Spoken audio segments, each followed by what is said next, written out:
अस्सलाम वालेकुम। आज मैं बना रही हूँ चिकन रोस्ट। उसमें जाएंगे 2 से 3 टेबलस्पून लहसुन अदरक का पेस्ट, 1 टेबलस्पून लेमन जूस और 1 टेबलस्पून इसमें जाएगा सिरका।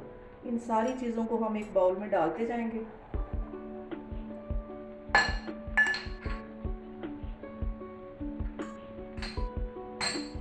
और 1 प्याली इसमें जाएगा दही। इसको हम बिस्कर से अच्छी तरह, हल्दी 1 टेबलस्पून, नमक 1 टेबलस्पून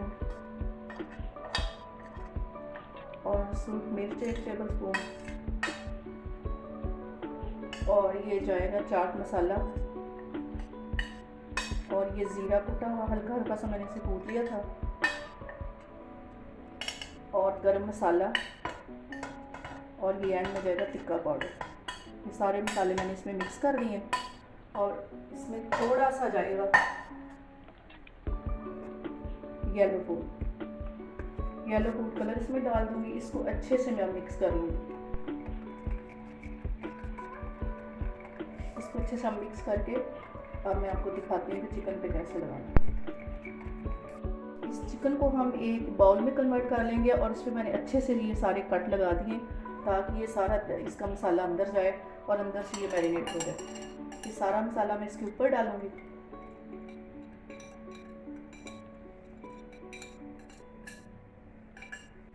अब हम इसको अच्छे से इसमें सारे मसाले को लगा देंगे। हाथ मैंने पहले अच्छे से वॉश कर लिए थे और अब इसको अच्छे से हम ऊपर से नीचे से अच्छी तरह लगा के इसके अंदर भी आपने अच्छे से लगाना है।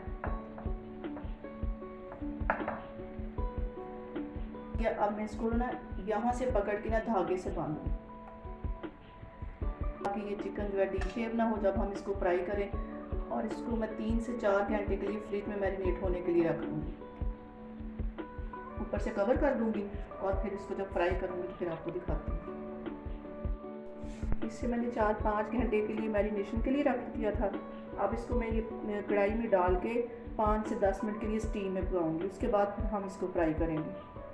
अब इसको मैं 5 से 10 मिनट के लिए ऐसे स्टीम में थोड़ा सा पकाऊँगी। उसके बाद हम इसको फ्राई करेंगे और इसको आपने आराम से टर्न करना है क्योंकि ये टूट जाएगा चिकन।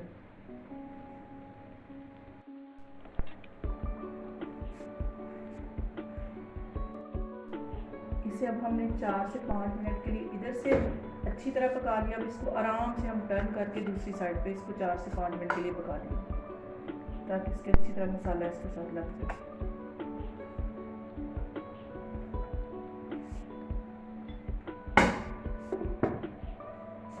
पानी छोड़ा था वो तकरीबन ड्राई हो गया है। अब हम इसको ऑयल में रोस्ट करेंगे लेकिन इसको ठंडा होने के बाद, क्योंकि अगर हम इसको गरम करेंगे तो ये टूट जाएगा सारा ना, डी शेप हो जाएगा। अब इसको ठंडा करने के बाद इसको हम फ्राई करेंगे।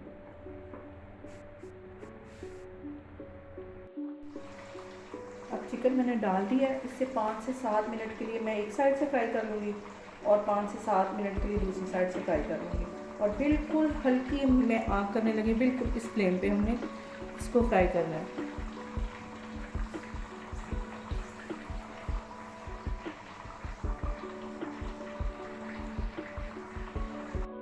अब इसे 5 से 7 मिनट के लिए मैंने उधर से फ्राई कर लिया था। अब हम इसकी ये वाली साइड अच्छी तरह से फ्राई करेंगे। 5 से 7 मिनट के लिए हम इसको फ्राई करने के लिए रखें।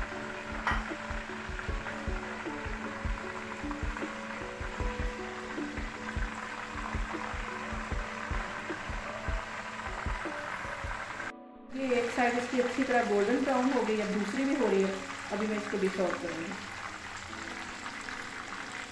इसको सिर्फ 2 से 3 मिनट के लिए मैं करूँगी, फिर इसको निकालूँगी।